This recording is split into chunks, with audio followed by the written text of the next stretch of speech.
హైదరాబాద్లోని కాప్రా చౌరస్తాలోని ఓ ఇంట్లో భారీ పేలుడు సంభవించింది. ఇంట్లోని సిలిండర్ పేలటంతో భవనం సగభాగం కుప్పకూలిపోయింది. ఈ ఘటనలో ఒకరు మృతి చెందగా పలువురికి తీవ్ర గాయాలయ్యాయి. గాయపడిన వారిలో మరికొందరి పరిస్థితి విషమంగా ఉంది. సిలిండర్ల పేలుడు తాటికి కిలోమీటర్ వరకు పలు ఇళ్లలో కిటికీ అద్దాలు పగిలిపోయాయి. మరోవైపు పేలుడుకు సిలిండర్ల కారణమా లేదా జెలటిన్ స్టిక్కా అన్న దానిపై పలు అనుమానాలు వ్యక్తమవుతున్నాయి.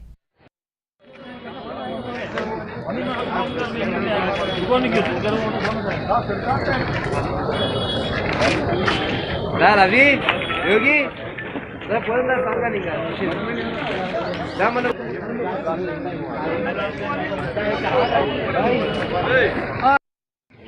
లైవ్ ఇడికి లైవ్ రాసేట్ అయింది కానీ ఎవరైతే ఇంజూరీ రాలే కదా.